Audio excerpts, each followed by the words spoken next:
At the State House today, the Maine House of Representatives took the first step toward overriding the governor's veto of a bill proposing changes to the state's right to repair law, specifically about car repair. The governor last week announced that the proposal would be the only one of 54 bills held over from the last session that she would not let become law. Our State House reporter Christian Harsa is here to tell us more. Christian? Hi, Brian, Amanda. Yes, today we saw something that is feeling more and more rare in modern day politics. Democrats and Republicans talking together and voting together. But that's exactly what happened here at the State House and the House of Representatives, where they voted to override the governor's veto.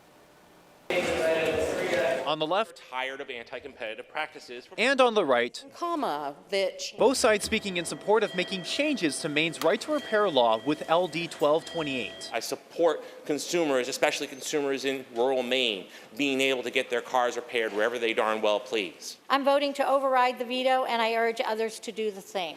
And the House did. 96 having voted in the affirmative and 44 in the negative. The veto is not sustained. LD 1228 proposes requiring automakers to share software with independent auto shops on fair and reasonable terms. Who dictates fair and reasonable? Governor Janet Mills vetoed the bill because of that phrasing, saying it's too broad, and that the bill did not include all the unanimous recommendations of the Automotive Right to Repair Working Group. Still, the bill's sponsor, Representative Tiffany Roberts, says this bill is putting average Mainers first. There's a lot of special interests. What it comes down to is consumer protection and making sure that we do that correctly. Mills' concern is that if the law passes, car brands with dealerships in Maine would be required to share proprietary tech. But because the bill doesn't specify how, she worries it could hurt local businesses.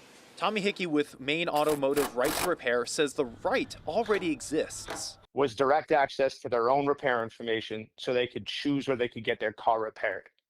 LD 1228 undoes all that.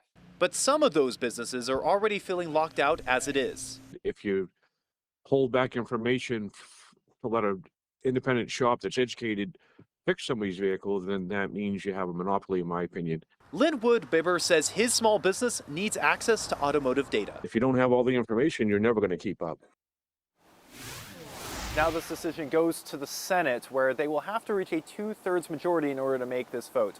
Now, when LD 1228 first went through the Senate last session, the vote ended up coming to 21-14, which is 2 votes shy of that 2/3 majority, meaning that the governor's veto may be at a close call of being sustained. Now, we do have it confirmed, though, that the Senate will not be seeing this vote this week. Brian and Amanda? Christian Harsa live for us in Augusta tonight. Thank you, Christian.